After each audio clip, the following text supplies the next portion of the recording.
Greetings, Perl citizens!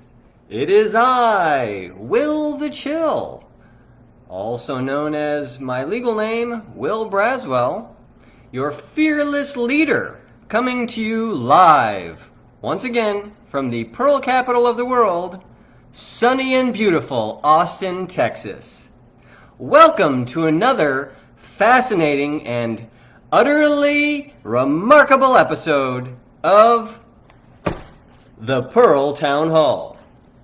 This is episode number 9, and this is our final episode to wrap up the series reviewing our all-important, all-encompassing master plan known as the Perl Community Roadmap. If you've been watching the previous 8 episodes, you will have noticed, hopefully by now, that we have systematically gone through, step by step, each different component of the Perl Community Roadmap.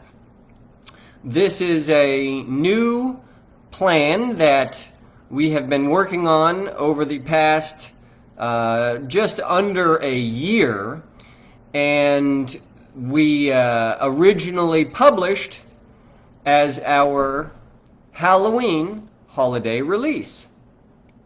So the Perl Community Roadmap covers many different sections of our plan to put Perl back on top. Perhaps also less politically correctly known as the plan to make Perl great again. So we have no political affiliations here at the Perl Town Hall other than our affiliation with Perl itself. But nevertheless, the idea is valid that Perl was once seen as being a top language, or perhaps even the top language for internet and web applications, and now we have lost our position. The king's crown has fallen, and we are finding ourselves in a position that is less than favorable, perhaps, and which we as the global Perl community need to address in order to put Perl back on top. So today we're going to finish up the final section of the Perl Community Roadmap, which is the Raku section. We're not going to cover the endorsements page on the Perl Community Roadmap, if only that it's not actually part of the plan. It's simply those who are in support of the plan can show that support through the endorsements page.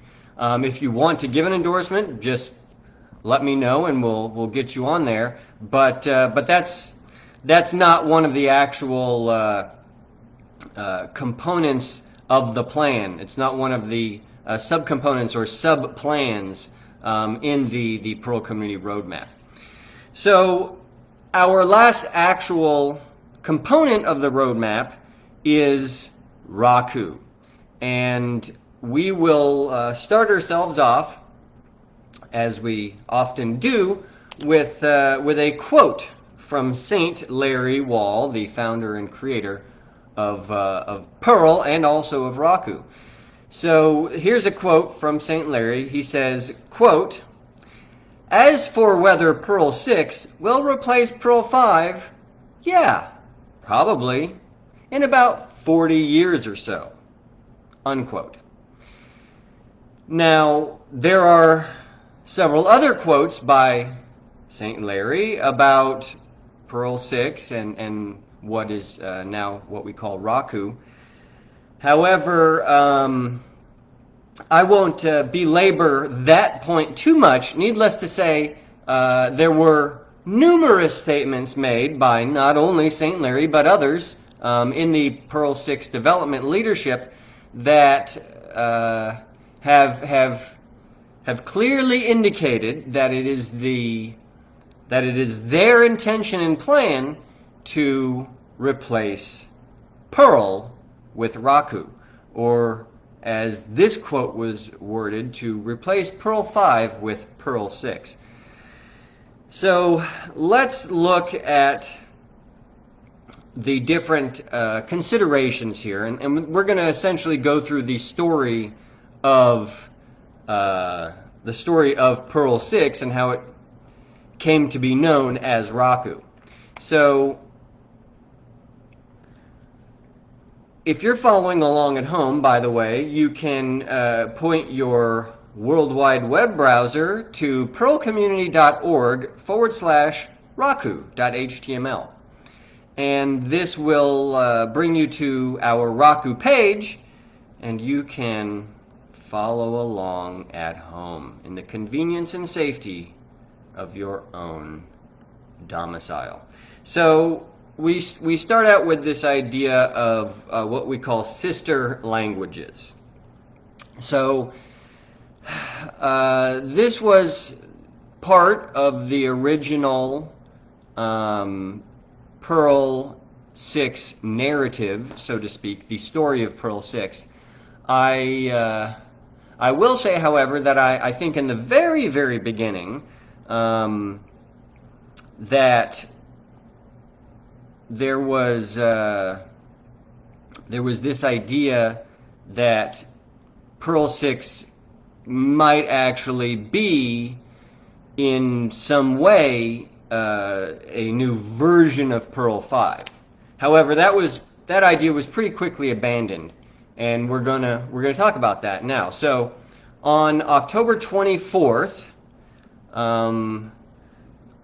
20 years ago, 2 decades in the past, in the year 2000, the big 2000, was the State of the Union address given by, State of the Onion address, sorry, got too much Making Perl Great Again on the brain. The State of the Onion address given by St. Larry himself. This was at the Perl conference in the year 2000. And you can go read it. I've got a link there.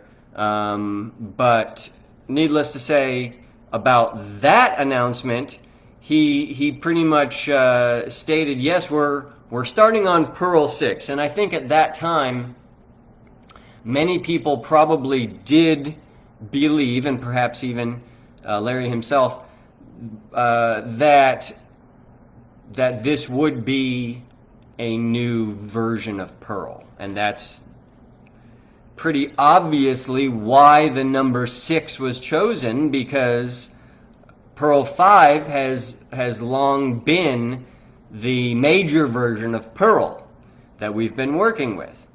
So in case you don't know, and I know that I've already kind of stated this, but to be exceptionally and explicitly clear,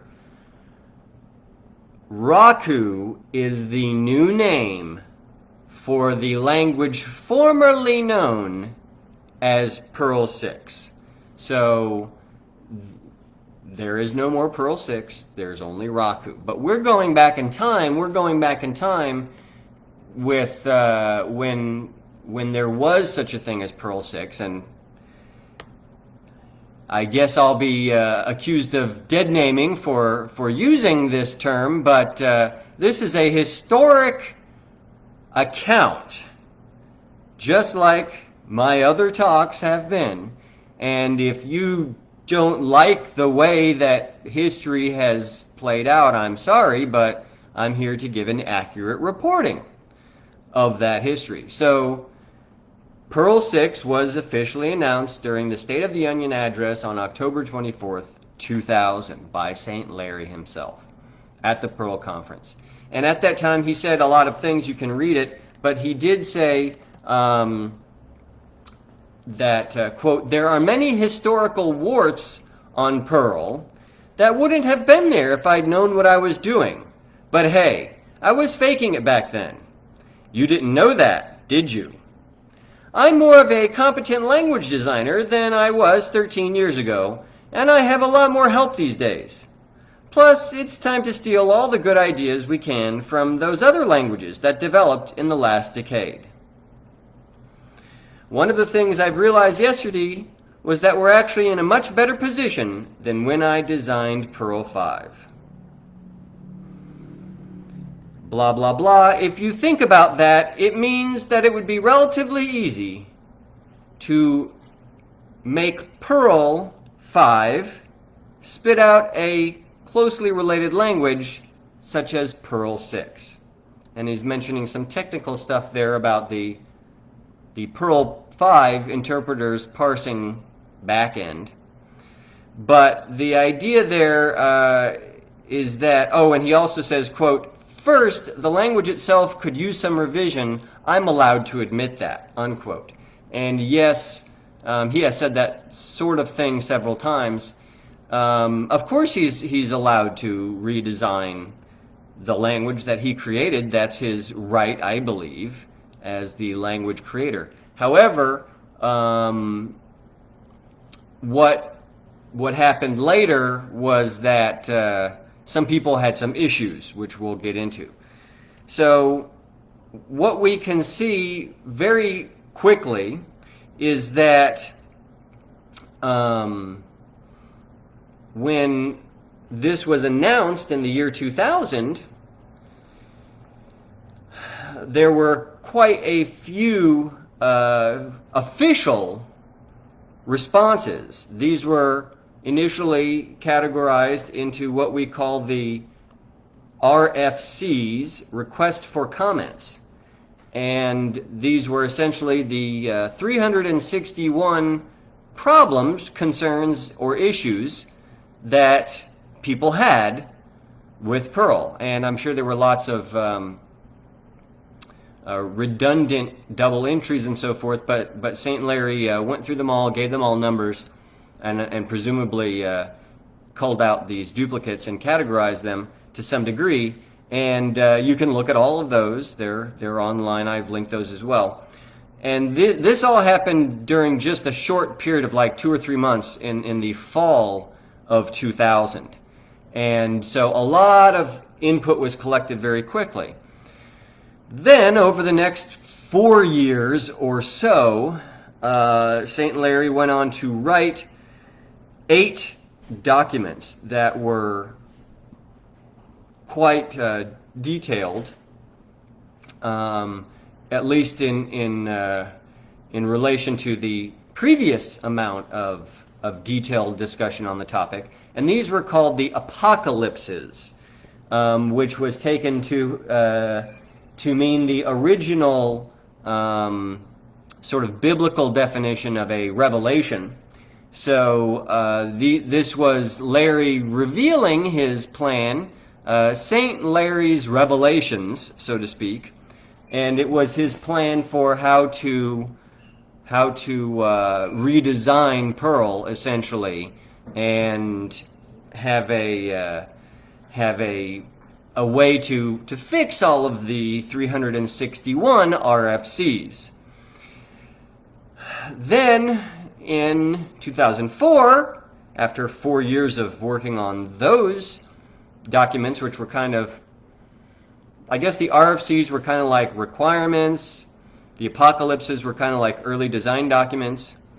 Starting in 2004, Larry began overseeing a process of creating several dozen documents that are called the synopses. So each one of these, being a synopsis, is meant to give some sort of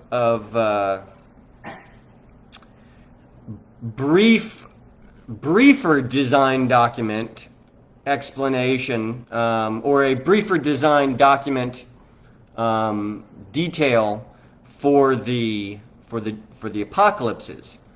And then I should mention that after that there was even more documents written known as the exegeses, and I believe those were written by Damian Conway, if I remember correctly. And that each one of those was essentially an explanation. So the apocalypse was like a justification. The synopsis was was a condensing of that, and the exegeses were explanations. That's the official story. And these all serve as the official, they served as the official Perl 6 design documents, and they continue to serve as the Raku design documents. Now, although the Rfcs and the apocalypses, however you pronounce that, those are considered to be for historical reference only at this time, and it's only the, I believe, the synopsis and the other newer Raku documentation that is actually considered to be officially in place at this time. If only that so many, many, many details have changed since we had Perl 6 originally conceived in 2000 through 2004. So at the end of this design process, or somewhere during this requirements and design process of Perl 6, there came the understanding somehow, I don't know exactly when or where it occurred, but we came to the understanding, perhaps privately at first and then publicly, which is that Perl 6 would not be backwards compatible with Perl 5. And this was kind of the beginning of the end, so to speak, of Perl 6. I have been unable to find exactly when that occurred. It could have been a gradual process, or maybe it was some email that Larry wrote to some internal mailing list at some point and that officially said we will not be backwards compatible. I don't know. That is something I have not figured out yet, and again, if anyone has more information about that, I'd love to hear it.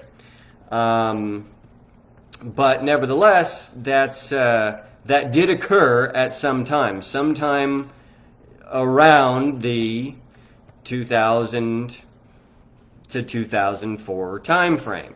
And I could not say exactly when that was, but it did occur. And when I say the beginning of the end, I don't mean to sound rude or fatalistic or as a doomsayer. However, we do now have the clear current knowledge and understanding that there is no longer such a thing as Perl 6. There is only Raku. So this is meaningful because I think you have to track this back to some origin. Okay, we can't pretend that it happened for no reason. We can't pretend that it happened miraculously or magically or that it has always been that way. Because I'm pretty sure that on October 24th, 2000, all those people cheering, and perhaps even St. Larry himself, did believe that Perl 6 would be the new version of Perl.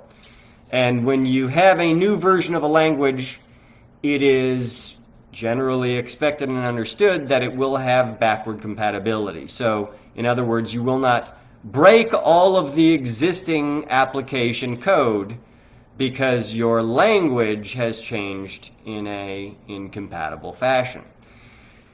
Now, we can say that unfortunately backward compatibility at some point was stated explicitly as not being a goal of Perl 6. And this was then a whole can of worms that was opened up, and has only recently had the lid begin to be put back on that can, or at least the worms have left the can or something. I don't know how that analogy is really playing out right now. But what we do know is that on December 25th of 2015, after 15 long years of development and promises, Perl 6, as Perl 6, hysterically, Perl 6 version 1.0 was released officially. And this had the alternate or code name, release name of Perl 6.c, where the C is supposedly standing for Christmas.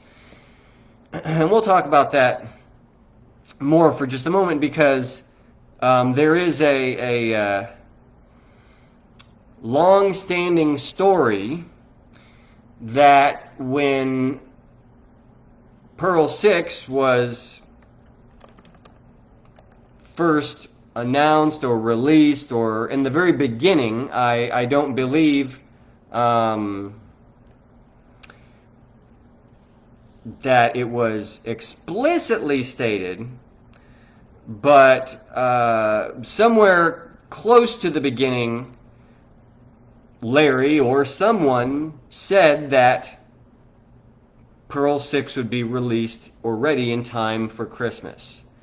And I believe that was in 2002, but again, I'm having a hard time verifying a lot of these apocryphal or anecdotal parts of the Perl history.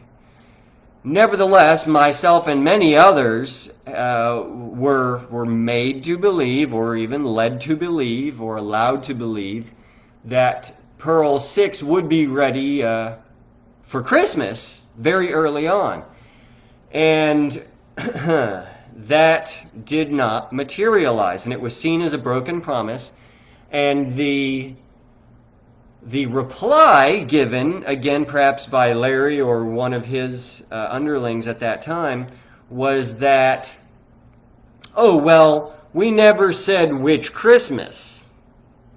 So this was a very tongue-in-cheek way of dismissing those who were displeased with the perhaps wrongfully broken promise, and that those who were perhaps rightfully displeased should just take it as a joke, or just accept it as part of the independent idea about how long software development will take. And if you don't know about that, if you're not familiar with this concept, it's pretty simple and straightforward. You take your initial estimate of how long your software development project will last. Let's use the initial idea of 1 month. And then you double that number, which would be 2, because it was 1 month. That would become 2. However, you not only double the numeric measurement, but you move to the next higher unit of measurement. So the month becomes a year, which leads us to 1 month becoming 2 years. Or, 2 days becoming 4 weeks, or 4 weeks becoming 8 months, or 8 months becoming 16 years.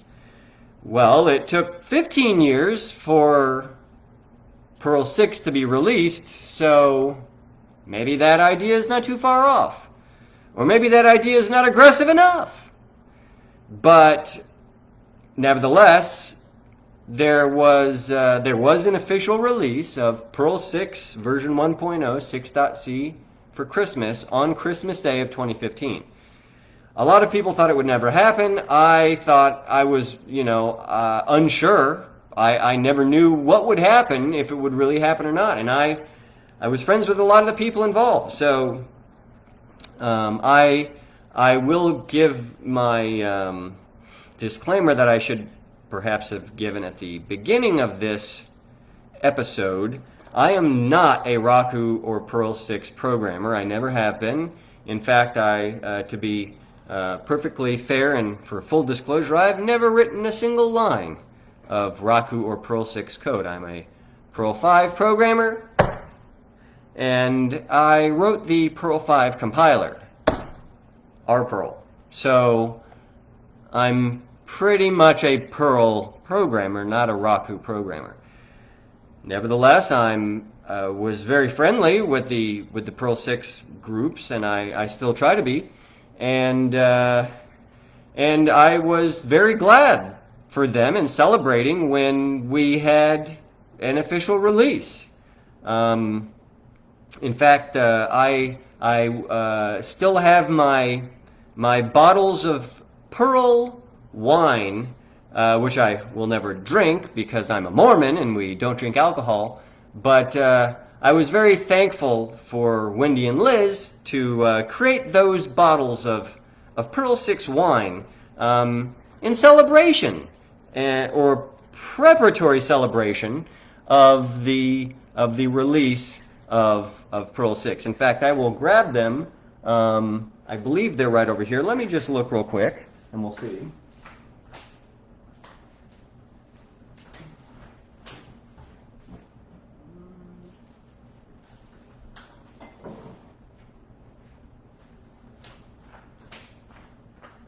Haha! I have found one of them. So this was the Get Ready to Party Perl 6.0. And this is the Perl Landkreis Merzig Vadern Schmidt Weber. It's an official Perl 6 wine. And it has all of this wine related information on the back. So we were all quite ready to party, some of us more than others, when Perl 6 was released. So it's a great Perl collectible going into the Perl Museum. More about that on a future episode, I'm sure. So we did have an official release of Perl 6. It took 15 years, and during that time, when we came to the conclusion that they would not be compatible, that there would not be Perl 6 backward compatibility, we came up with this idea of sibling languages. So sister languages, sibling languages. This was the concept that we were operating under after it became clear that they would not be backward compatible. And that's still pretty much what we have now. I will pause because we have a question from my good friend and supporter, Mr. Mokapati. He says, is the bridge consisting of inline Perl 5 and inline Perl 6 for mutual reuse still functional? And my answer to that is that although I have not utilized these interoperation components myself, I am under the distinct impression that they are still functional. I'm not sure if those exact distributions or modules are the ones to use right now, but there are a number of translation attempts and interoperability projects. I know that there's a Perl 5 to Perl 6 translator named Blue Tiger, and I believe that it is still possible, perhaps using those exact inline modules, to relatively safely embed one language within the other. The technical consideration here is that only Perl 5 can run Perl 5, and only Perl 6 or Raku can run Raku. So they are independent languages in the same way that the inline CPP module allows us to connect together C++ code with Perl code, and they can talk to each other, but they're still separate languages with separate compiler and interpreter and so forth. So yes, you can still combine together Perl 5 and Perl 6, and I believe that will continue to be a trend. I believe it will also continue to be a long-term goal to increase the interoperability between Perl 5 and Perl 6. At some point, it may be possible to have some shared code base there, which is still a very futuristic and controversial topic, but we'll talk more about that in a minute. So hopefully that at least gives a cursory answer to you, Mr. Mokapati. Please let me know in the comments what else you are thinking about on this topic. So moving on to our next section about Raku, we have the Perl 11 and reunification. So this is this was a very interesting and important phase of the Perl 6 saga. In the summer of 2012, there were two very important and completely independent events that occurred. There was the Perl Reunification Summit, and there was the Perl 11 Summit. And these two activities happened at just a few days or weeks apart, and they were in completely different parts of the world. So the Perl Reunification Summit was actually organized by my dear friends and fellow Perl enthusiasts, which is Liz and Wendy. Liz and Wendy, who gave us the Perl wine and all of our Perl swag and giveaways, and helped teach us about promoting Perl. So Liz Matijsen and Wendy Van Dyke, I apologize if I'm not using the correct European pronunciations, they organized the Perl Reunification Summit in the city of Perl, P-E-R-L, same spelling. And this is a city that's in Germany, right next to the border with France and Luxembourg. So there was a whole bunch of people there. They had about 15 or 20 people. And it was St. Larry was there, and a whole bunch of important European Perl programmers were there. During this summit of the Perl Reunification Summit, they had some initial discussions about how to go about reunifying Perl 5 and Perl 6, because the communities were continuing to split apart and fight with each other, and there was no clear plan on how to recombine or reunify these two different Perl languages. Just a few days later, there was the Perl 11 Summit, which was organized by yours truly and was held here in the Perl capital of the world, Austin, Texas.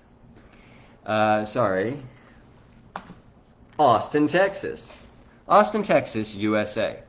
And we again had several important Perl programmers who attended that. And in fact, there was two Perl programmers who were actually at both of these summits, which was Rainy Urban, hi Rainy, and Flavio Glock. Hi, Flavio. So these two Perl developers were sort of the overlap between both of the different Perl summits that were happening at very close to the same time. During the Perl 11 summit, I will give credit for coining of the term Perl 11, which goes to our good friend Ingi.net. Hopefully I got that pronouncement somewhat accurate. Formerly known as Brian Ingerson. Ingi, his real name legally is now Ingi.net. He owns Ingi.net, the domain, although he spells it with the double dot umlaut, I guess, over the O, so it's like .net. But Ingi was one of the Perl leaders that I brought out for the Perl 11 summit. And he gave us a presentation that was containing this concept of Perl 11. And this was like, this Perl goes to 11. So it's an old, again, a tongue-in-cheek. It's sort of a joke about the old Spinal Tap fake band, fake-ish, I guess a mockumentary type band. And Spinal Tap had an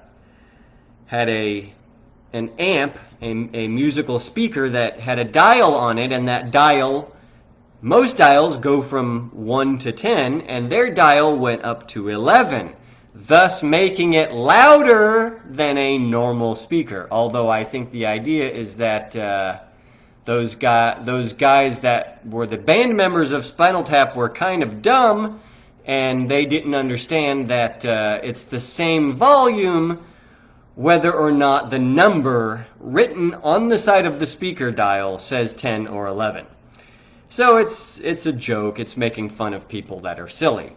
So we took this analogy further because we took the Perl 5 plus Perl 6 equals Perl 11. So we had this whole sort of Perl 11 idea, and of course you have your Perl 5 and you have your Moose, but the idea of Perl 11 was that we were going to, again, work towards reintegrating Perl 5 with Perl 6. And so both of the Perl summits had really the same overall goals and ambitions. Our aim was the same. It was the name of the game.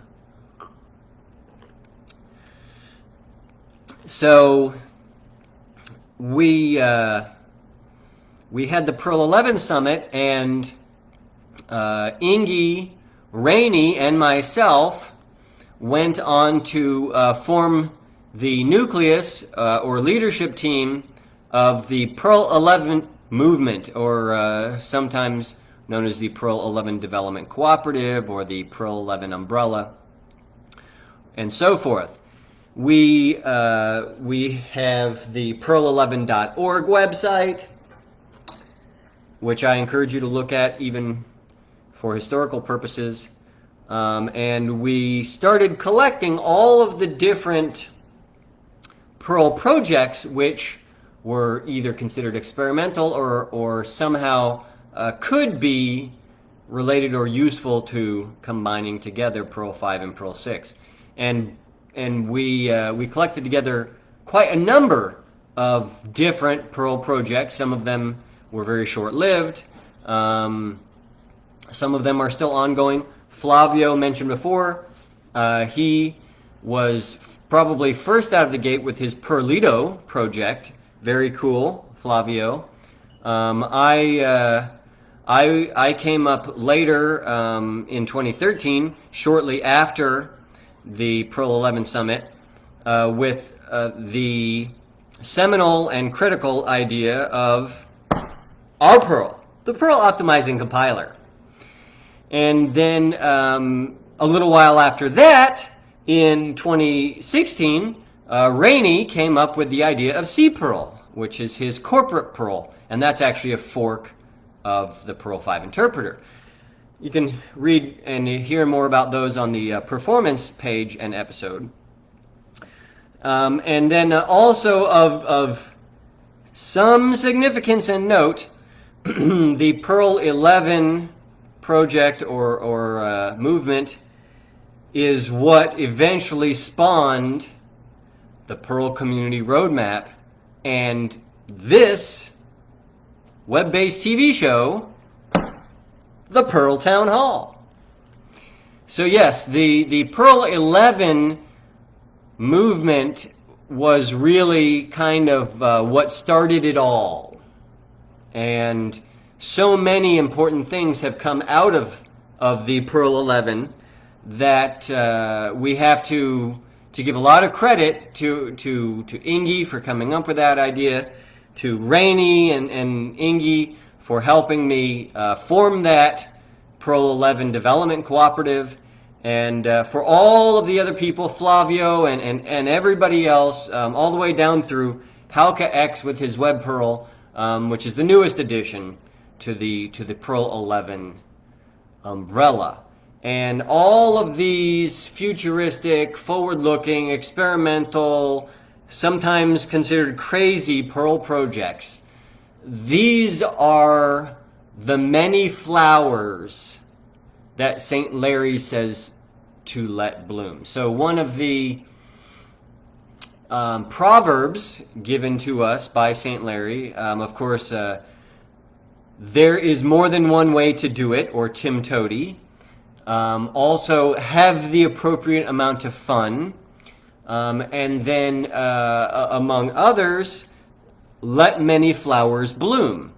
So these are all sayings that are attributed to and coined by St. Larry himself.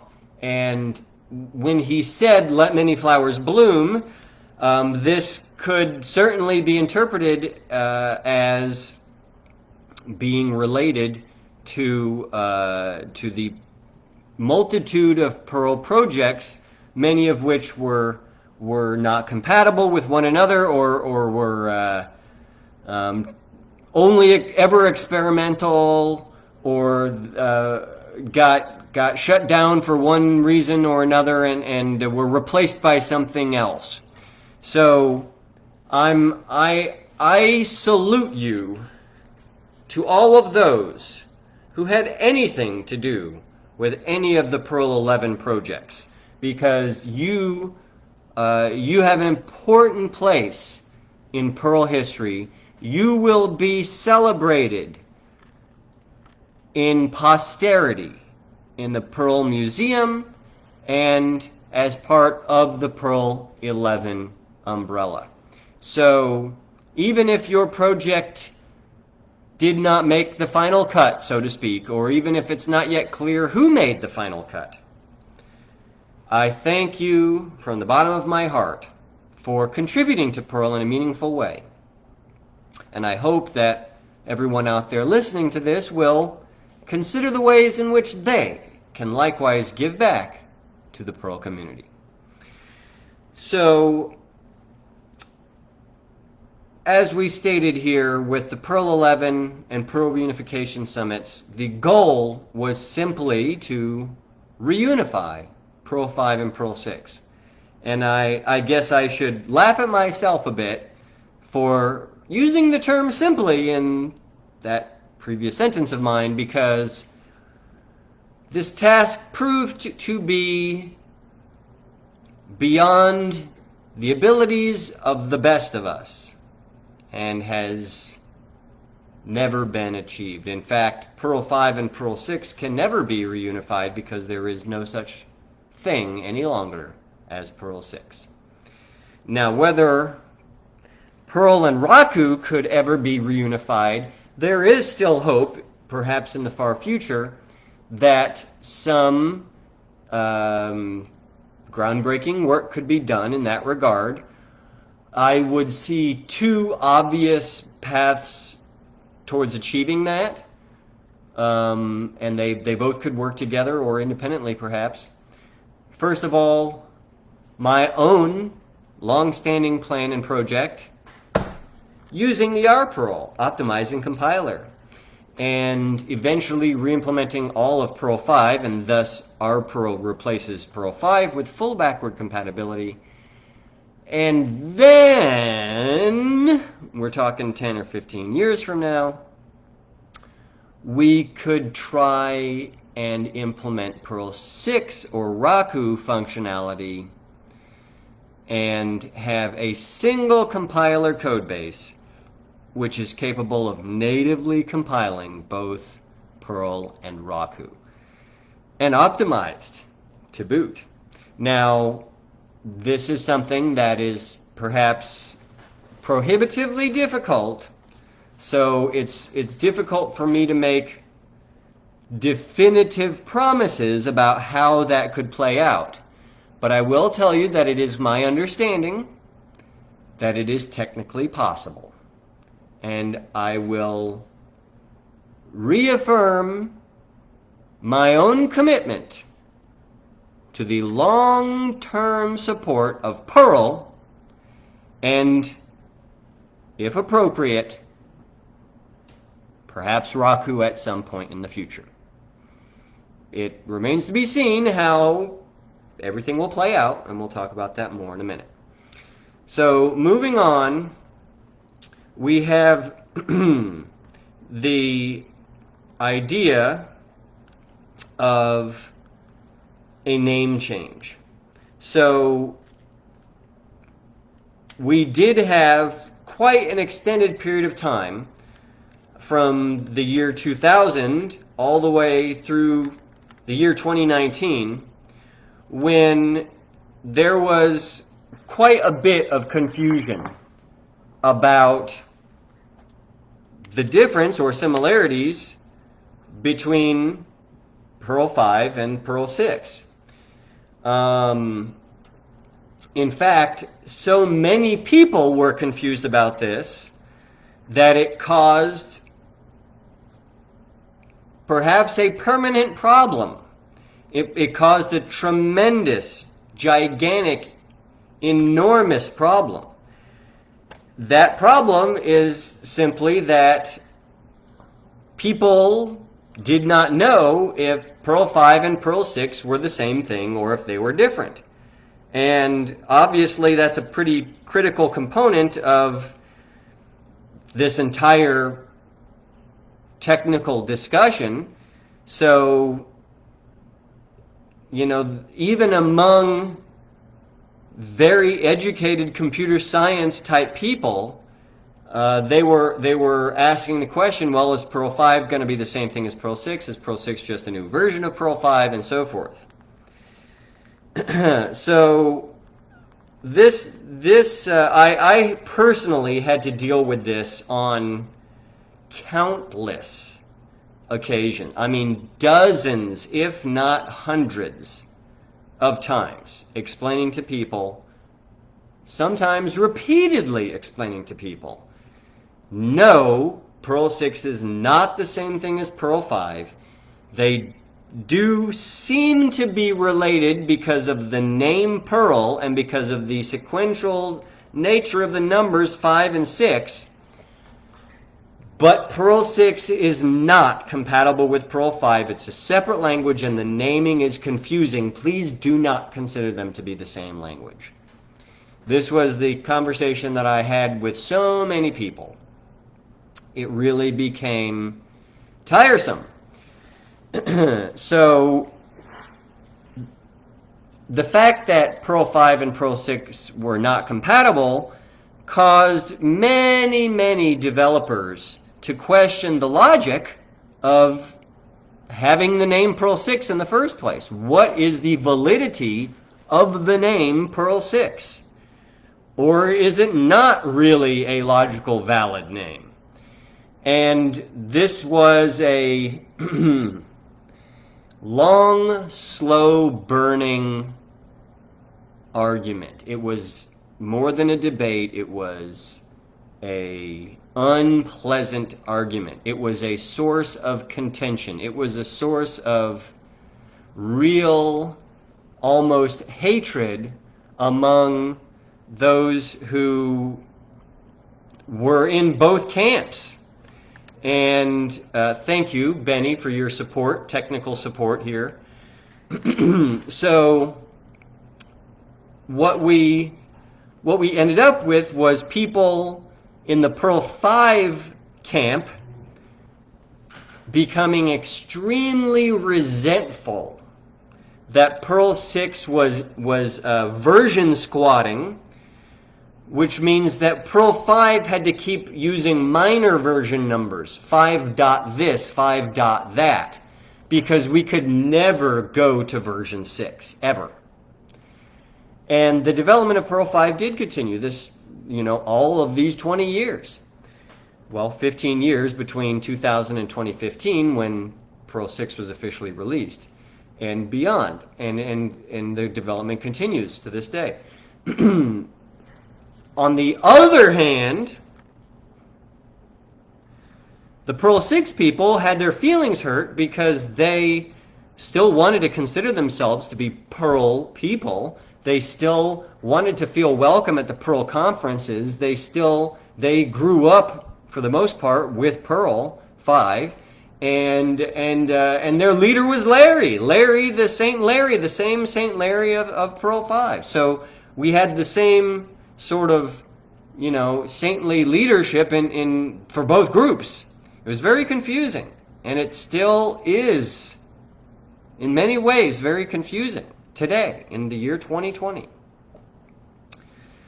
So this naming issue has, for 19 years, almost, from the very early days through the very late days, this naming issue has really been a long-standing source of strife, contention, hurt feelings, confusion, disharmony. I mean, it's caused so much confusion that both sides are rightfully blaming the other for messing everything up.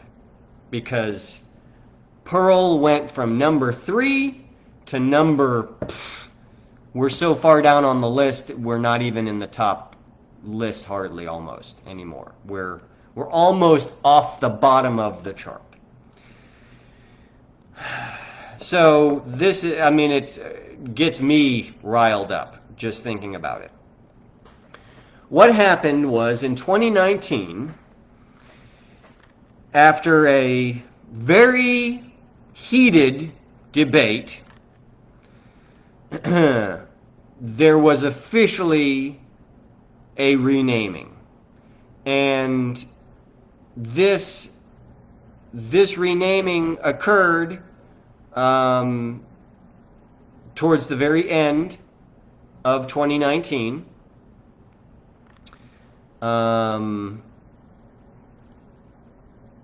It looks like it was in, I believe it was, I remember, October or November that occurred. And there were hundreds of very unhappy and upset comments from both sides about this. I will note that I was tangentially involved in the debate, not as a voting member of the Perl 6 leadership, but as a member of the Perl community leadership and as the creator of the Perl compiler. I was in support of the rename because the confusion was so great. Also, notably, St. Larry himself did approve of this name change, and he actually cited some ancient wisdom when he did so. And I should say hello, Merlin. Hello, Rendell L. Schwartz. Thank you for joining us. and James Patty and Alexi and everybody else who's watching live. Those who aren't aware of the importance of our good friend Merlin, he helped to write the Learning Perl book and a lot of other really important Perl stuff in the very early days of Perl. So I salute you as well, good sir, my superior in Perl. Now, I was mentioning that St. Larry did approve of the name change, and he actually he gave a quote of ancient wisdom that is actually from the book of Matthew, chapter 9, verses 16 through 17, and it appears in some of the other Gospels as well. I'll read the King James Version for those of you not familiar with the biblical pretenses of much of Perl. Well, needless to say, the creator of the Perl interpreter and the creator of the Perl compiler are both Christians. That would be St. Larry and myself. And as are a number of other members of the Perl leadership, we do not push this religion on others. In fact, I only claim the spiritual religion of Christianity. I claim the computer religion of Perlism. And as a Perlite, I do evangelize, and I am zealous about the Perl language. So I do adhere to both the Perlite, Perlism religion, as well as the Christian religion. Now, in the book of Matthew, there is a story where some people are coming and asking Jesus questions, and he replies and says to them, and I quote,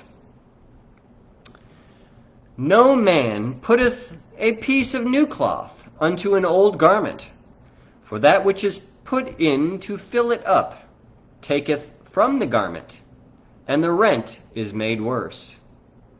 Neither do men put new wine into old bottles, else the bottles break, and the wine runneth out, and the bottles perish. But they put wine into new bottles, and both are preserved." Now, you may have heard this as the don't put new wine into old wineskins. The idea of this analogy is that wineskins need to age. They age as well as the wine ages, and they kind of have to age together in order to not have the wineskins burst, and then you lose both your wine and the container. So I think the wineskin or wine bottle is the name Perl. Okay, so here's a wine bottle. Here's the name Perl. And I think that the wine, which is inside, is the technology itself, the source code to the language, or the efforts put into that language. So the idea is that don't put the new ideas of Perl 6 into the old name of Perl, because the new ideas need a new name to grow with, and the existing old legacy ideas deserve to keep their own name of Perl. And I agree that this is ancient wisdom. I agree with St. Larry's application of that ancient wisdom, and I agree with the renaming process. I know that many people don't, and many people were very upset. In fact, Wendy was so upset about this that she quit promoting Perl, and I'm very sad about that. I hope that she can hear this message someday and know that we love her very much. We love you, Wendy. We care about you. You're a fine, upstanding person, and we believe that Perl lost a great light when you left. I understand how you feel, considering all of your efforts have been put into promoting Perl as Perl 6, and now that Perl 6 no longer exists, you feel like your task was a failure, perhaps. And perhaps in some ways that's true, but in the grander scheme of things, you are one of the most important people, you and Liz and St. Larry and the other release managers and Perl 6 contributors. You are the team that allowed Raku to come into being. You all gave birth to a new language, and that's something to be proud of and to celebrate, and which I will celebrate, and which I will give you full credit, kudos, congratulations, brownie points, blessings, and 2 thumbs up. Ding! You did it. You made Raku happen. And that's something that no one can take away from you, regardless of the name change. So now, just a few months later, after the name change has occurred, we can safely say that there is only one Perl language, one true Perl. And that is what we formerly were referring to as Perl 5, and now it's just called Perl. Of course, we have variations on this, such as Rainey's C Perl, such as the Rperl compiler, and so forth. But remember that Rperl is just a compiler of Perl. So Perl is not going away. In fact, I believe that both Perl and Raku will be around for more than the next 100 years. It is my hope that Rperl and its technological descendants will be in use aboard the Starship Enterprise in 300 years from now. Whether or not that comes to pass is going to be up to the Space Scouts of the future. But for now, our Proto-Star fleet is shaping up to have Perl as our official development language. If you want to learn more about Space Scouts, go back to episode number 1 where we talk about Perl education. So there's only one true Perl. You don't have to say Perl 5 anymore because it's just Perl. Likewise, there is no such thing as Perl 6 anymore. Okay, so that's you can only use it in reference to past tense historical reference. You're not dead naming anyone if you're talking about the past. So now, in the current present tense, there is only Raku. There is no Perl, there is only Raku. There is no Dana, there is only Zool. And you can be upset or unhappy about that if you like, and you can use any name you like in your head. But be aware that if you're out there on the street talking about Perl 6, I will correct you because that's not accurate. There is no such thing. People out there saying Perl 6 is a language. Guess what? It's not. There is no such thing as Perl 6. In fact, we will probably skip over 6, 7, and a whole bunch of other versions and go like to Perl 30-something, or make the minor versions of Perl the major numbers or something, who knows what. We'll probably skip over Perl 6, we'll probably skip over Perl 7, we'll probably skip over Perl 11, and it's probably all for the best because there's such confusion. In fact, I hope that we will skip to a very high number of Perl version in the future to give a clear broadcast message to the world that Perl is not dead. Perl has a whole new version numbering, and it's high. And our Perl version numbers are much higher than the versions of Python or Ruby or whatever other silly little red-headed stepchild languages we have. Nothing against redheads, but Perl version 32 would pretty much blow Python version 3 out of the water as far as major version numbers, as far as language maturity. And that may actually start the reversal of the process of underinformed middle management believing that Perl is dead when Perl is in fact still under active development.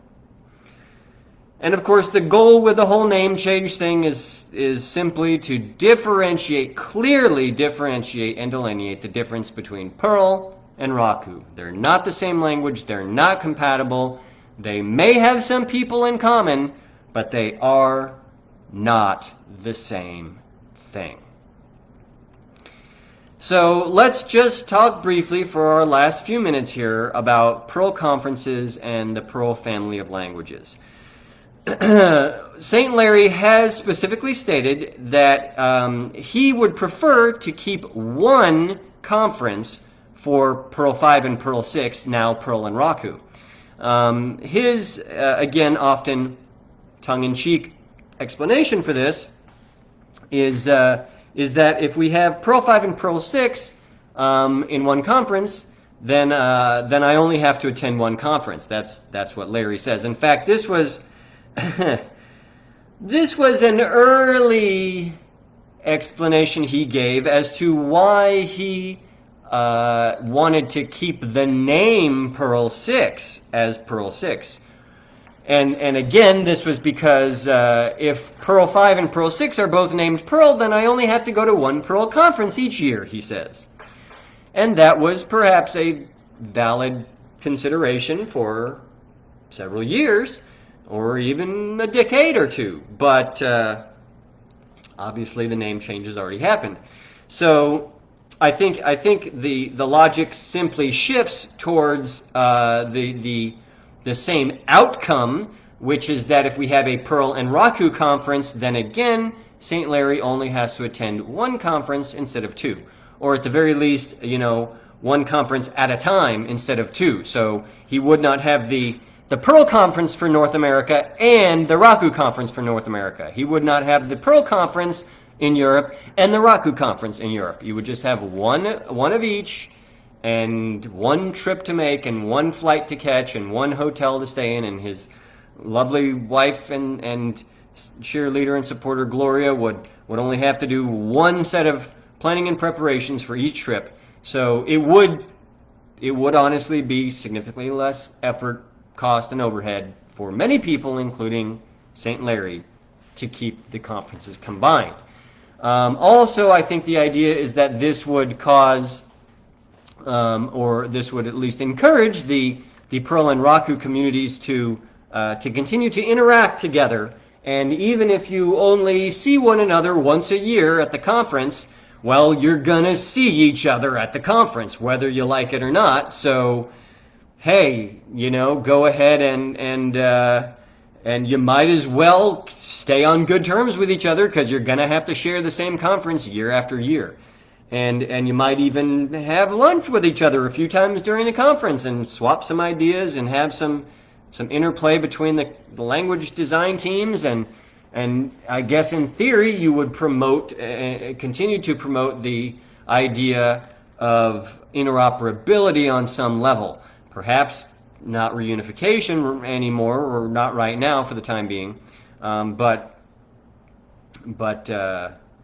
at least interaction. By the way, sorry I got sidetracked. I have to go back a minute when I mentioned there was two possible ways to reunify Perl and Raku in the future. I did go into my one idea about RPerl, the optimizing compiler.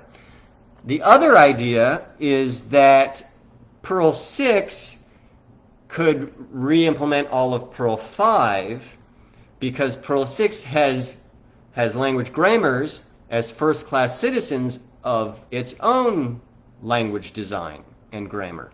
So you can not only write language grammars easily in Perl 6, you can change Perl 6's own grammar at runtime, from what I understand, which is super cuckoo crazy ultra high black magic, but whatever, that's what they wanted, that's what they got. And so I believe that one of the very futuristic ideas is that Perl 6 could not only re-implement Perl 5 by rewriting its grammar, which I think is mostly done in the STD standard .p6 grammar, or it's the standard v5.p6 or whatever it is that it's linked off of the perl11.org website. This was St. Larry's initial attempt at writing a Perl 5 grammar in Perl 6, and it never got completely done, but it could get finished. Then you have to implement the semantics underneath it. Then you have to get that to somehow compile and run anywhere near as fast as Perl 5 is currently running. And then you have to go well beyond that because Perl itself is super slow and Raku is super duper duper duper slow. And the only thing that's even halfway fast right now in Perl is, of course, the RPerl optimizer compiler. So you would still have to have RPerl in there for speed, but the idea would be that that way would sort of be approaching things from the Perl 6 side of things, and my RPerl idea would be approaching things first from the Perl 5 side of things. So maybe they both happen and they merge together somehow. I don't know. These are very futuristic concepts that will take decades to play out.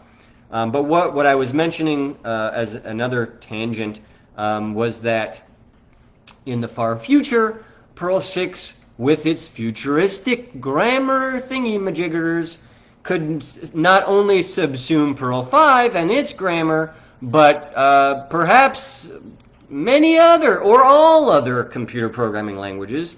And I do still hold out hope that Raku could be sort of the meta-programming language of the future that we could use to re-implement and eventually subsume or even phase out all of these other hundreds of computer programming languages. Yes, I am advocating for computer language genocide. We do not need hundreds of computer languages. We only need a few that work really good for what they're meant to do. And if RPerl can help with that, and if Perl 6 can help with that somehow, or Raku, whatever you want to call it, then that's something that's really worth carefully considering in the future. Back to Perl conferences. Larry wants to keep one conference. That's fine. This would encourage the communities to continue interacting. This would reduce the number of conferences that people have to attend. However, most Perl developers do not agree on this. This is one of the things that there is still not agreement on. I know a lot of people are trying to make nice with the fact that it's going one way or the other, and certainly we have to, have the wisdom to accept the things we cannot change. Or perhaps it was the wisdom to know the difference, but nevertheless, we must accept the things we cannot change. And that may be one of them for the time being, unless you're on the Perl Foundation committee. So yes, this is still a source of disagreement. People don't agree on the best approach right now. Some people want to have the conferences combined. Some people want to have them split apart. Some people want to start a whole new set of conferences to compete against or boycott the current conferences. And I will state again for the record that without going into details, there are a lot of serious ongoing problems. I'm not even going to use the weasel word issue or challenge. I'm saying problems, deep-seated problems, tragic problems with the Perl community, with the Perl conferences. But it's the best we have.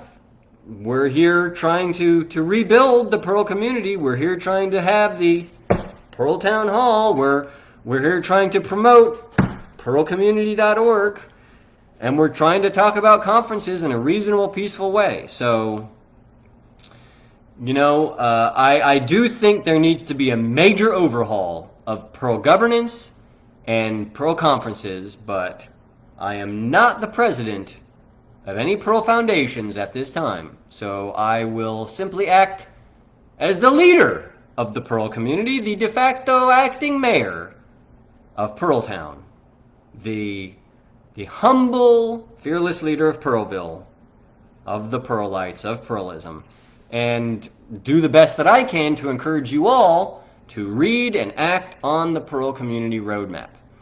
So, some of us believe that it's time for Raku to find its own way. The butterfly should open and fly away, and it should have its own conferences.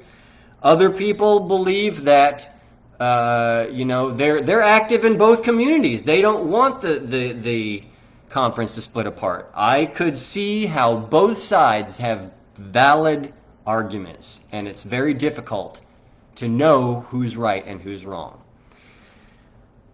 This year, in 2020, regardless of the national coronavirus COVID-19 pandemic quarantine, we are having a Perl conference, but it's going to be online only. So the current marketing for this is the Perl and Raku conference. So it is being combined together into one conference. And this is the official conference marketed by the Perl Foundation in America. And the current goal is to experiment with sharing one Perl conference between the Perl and Raku communities. And that's what we're going to have this year. And that's coming up in just a few days from now. So we'll see how that works out. Last but not least, we should talk about this important idea of the Perl family of languages, and the fact that whether you like it or not, you cannot choose your family. You can leave them, you can ignore them, you can run away from them from your whole life, or even perhaps legally divorce them in some way.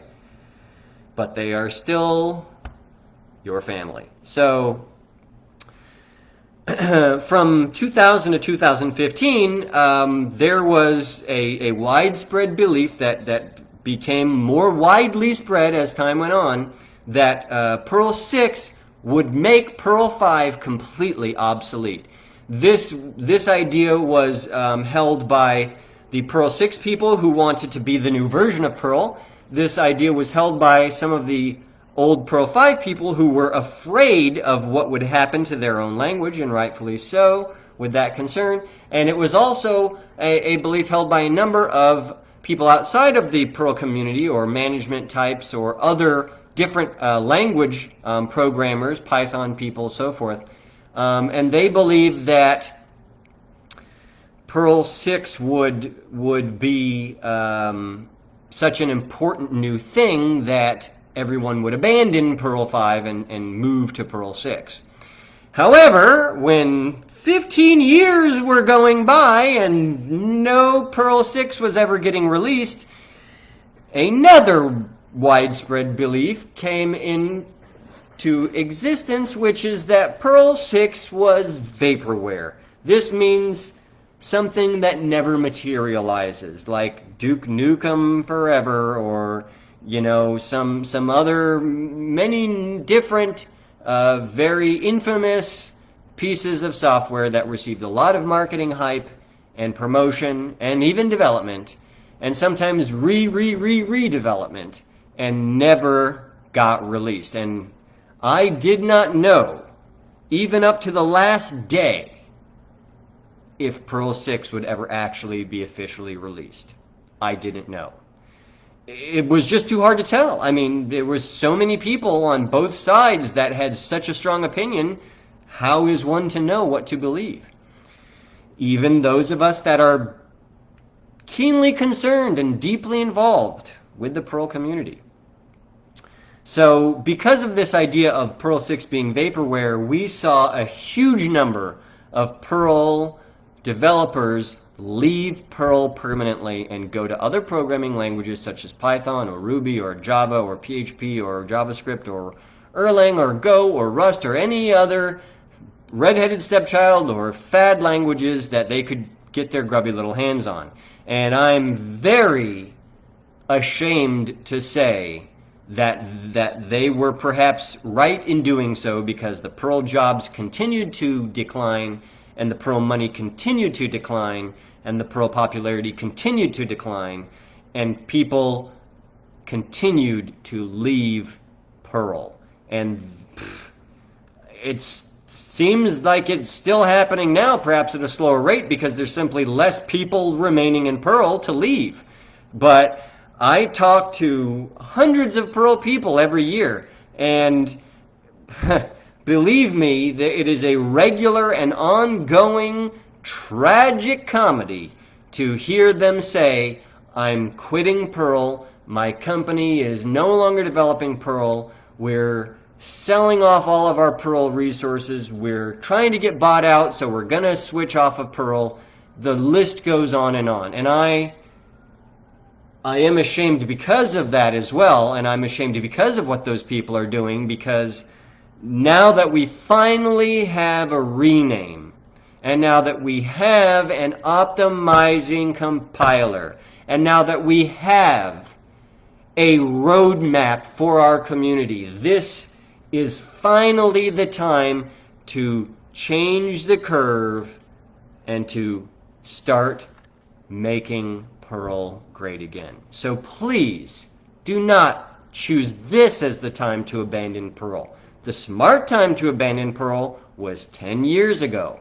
Now is the time to stick with Perl and to make Perl great again, to put Perl back on top, to convince everyone that they were wrong and that Perl is awesome. In fact, there was this perception that Perl is dead, and we want to again convince people that they were wrong when they said Perl is dead. They were wrong when they led others to believe that Perl is dead. It may have been in a serious decline, but now is the time. The rename, the compiler, the roadmap, this is the time that Perl can reverse the fortunes, the misfortunes that have befallen us. We need a reversal of fortune, and we need it now. This year, 2020, is the year to have 2020 hindsight vision, to look back on our mistakes and to look forward at not repeating those same mistakes again, and how to make Perl the #1 language, the king of languages, permanently put Perl back on top. This is the year, this is the year, this is the roadmap, this is the plan, this is the TV show that you will watch to learn how you can help to put Perl back on top. Now, the perception that Perl was dead has caused what we could consider to be sibling rivalry. It has caused again, disharmony and disheartening among the Perl 5 and Raku communities, the Perl and Raku communities. These communities, up until the point and after the point of the rename, had been increasingly fractured, and I'm sorry to report that this continued after the rename. There was such a strong backlash against those who were promoting a rename that you had a whole subset of the community that just wanted to split away from Perl and become Raku only. Due to a number of ongoing political disagreements and personality conflicts, we have multiple rifts in the Perl community. We have ongoing fragmentation between the Perl and Raku communities and within the Perl community itself. So if you are hearing my voice or seeing my image or reading my words right now, you can count yourself among the new Perl community. You and I, we are the ones that must take the responsibility for the future of Perl, because it's clear that the communities are experiencing such a level of infighting that We need some new blood. We need some new, fresh points of view, and we need new ideas. We need new approaches. We need new software written. We need new plans and projects. We have a new roadmap. We need a new community, a new Perl community to replace the broken, old Perl community. I'm sad to say it, but someone has to say it. Someone has to be the leader to give you the no-nonsense, honest, bottom-line, factual truth. The Perl 5 community is probably broken beyond repair. The Raku community needs to have its own identity. The new Perl community, you and I, we are the hope for the future. We're the only good solution. We're the best bet that Perl has to survive in the future and to become the #1 language again, #1 for all time and eternity. Now, since the 2019 Raku rename, the Perl and Raku communities have been attempting to work together as best as we can to do two things. First, we need to maintain the technology independence because Perl and Raku are two different languages, while at the same time promoting the idea that, yes, whether we like it or not, there is a Perl family of languages. Sean Morris chimes in with a comment. Thank you, Sean. He says, I love how even Perl is politically controversial in 2020. Well, Sean, if you only knew the half of it, you might be pretty scared. But yes, let's just say that for those of us attempting to navigate the political waters of Perl, it's low on the liquid, high on the mines and the depth charges and the quagmires and whirlpools and Scylla and Charybdis that are trying to wreck any ship that is attempting to navigate said political waters. So it's not a very good situation politically for Perl right now. It's not a strong, unified community. However, there is some hope, and there are some leaders in the Raku community, like Andrew Shitov, like Liz, and formerly Wendy, who still have a great love and respect for Perl, even though they are mostly Raku people, and who I have a great respect for and a admiration and a great hope for the future that those people can serve to bring some healing between our two hurting and fractured communities. That being said, only time will tell if Perl and Raku are destined to stick together or to split apart and go our separate ways. This is a hidden fate that we do not know what the future holds in store. Who knows what evils or good lurks in the heart of man? Only the shadow knows. Or as my old granddad likes to say, only the shadow do. And if the shadow is somewhere out there tonight and is a real thing, then only the shadow knows, because nobody in the Perl 5 or Perl 6 or Raku or Perl Foundation or any other group or community has any idea how this is really going to shake out. Our current goal is to experiment with sharing the Perl Foundation between both Perl and Raku.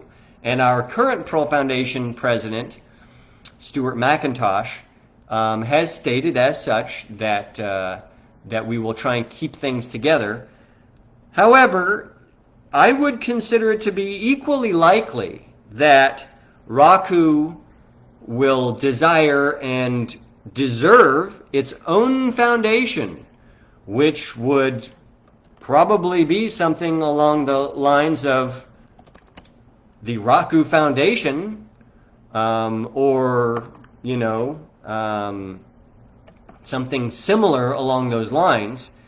And I can only say that I hope that Raku does have success independent of Perl, because that's the only way that they will really be tried and true, is to not be riding the coattails of some other previous success, but to sink or swim on your own accord, to survive based on your own merits. And that's what happened when Perl was originally conceived. St. Larry took Unix and C and grep and sed and awk and the Bourne shell and all these other ideas and combined them all together into Perl, and Perl was able to stand on its own 2 feet and prove its own value. And so now Raku needs to do the same thing. We are still sharing one foundation and one annual conference between 2 different languages. I don't know how long that will last. I don't know if it's a good thing or a bad thing. I will leave that up as a mental exercise to the viewers.